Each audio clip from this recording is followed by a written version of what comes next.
Work from home అనేది it was a privilege. అంటే ఏంటి, వర్క్ ఫ్రమ్ హోమ్ అడగాలంటే you have to write an email something. ఇప్పుడు అది ఎలాగైందంటే by default it is work from home. Hybrid model ఉంది. Okay, so 2 days or 3 days మీరు ఆఫీస్కి వెళ్ళాలి. ఓకే, సో దానివల్ల ఏమైంది, అడ్వాంటేజ్ ఏంటంటే ఫ్రీడమ్కి ఎక్కువ అవసరం పడిపోయారు వాళ్ళు. ఇంట్లో ఎలా పడితే అలాగా they can work. It's on their free will. ఎవడు ఇప్పుడు తల మీద కూర్చోడు, but you have to deliver what you are responsible for. మొత్తం మీద హెచ్ఆర్లు సతాయిస్తలేరు కాబట్టి హ్యాపీగా జాబ్ చేసుకోవచ్చు. అయితే లొల్లి లేదు ఇక. హెచ్ఆర్లు ఎప్పుడు సతాయించరు, టాప్ పర్ఫార్మర్ అయితే నాలాంటి వాళ్ళు అయితే కాదు. హెచ్ఆర్లకి ఈ మధ్య ఇంకో కష్టం వచ్చిందని విన్నా నేను. అంటే ఇంతసేపు వాళ్ళు సాడిస్ట్లు అనే దానిపైన డిస్కస్ చేసినాం, బట్ వీళ్ళకి కష్టాలు కూడా చాలా ఉంటాయి.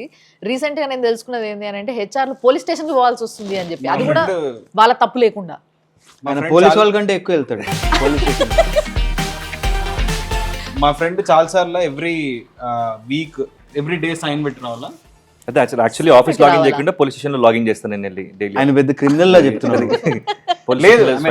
కంపెనీ కేసేస్తే somebody should. So I mean to formalize this, to answer that question, ఎట్లా అంటే ప్రతి ఇప్పుడు ఫర్ ఎగ్జాంపుల్ మీ వైస్ టీవీకి ఒక రిప్రజెంటేటివ్ ఉంటాడు, legal representative, signing authority autonomy ఉంటుంది నార్మల్గా.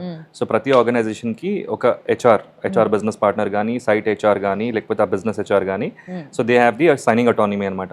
అంటే ఒక ఎవరైనా ఎంప్లాయీ డిమైస్ అయినా కూడా, ఎవరైనా ఎంప్లాయీ చనిపోతే కూడా, అట్లాంటి దానికి somebody has to represent the organisation, వెళ్ళి రిపోర్ట్ చేసి ఓకే ఈ కంపెనీ నుంచి మేము ఇట్లా వస్తున్నామని చెప్పి we have to go to the police station and report. ఇది అంటే మోస్ట్ ఇంపార్టెంట్ పాయింట్. ఇది కూడా only if something happens, if employee is in the working hours. Okay, personal టైంలో కానీ వేరే ఏమైనా అయితే కానీ పర్సనల్ ఇష్యూస్ కూడా ఎంప్లాయీ ఇప్పుడు వర్కింగ్ అవర్స్ లో ఉంటే అప్పుడు అయినా కూడా మీరు ఎలా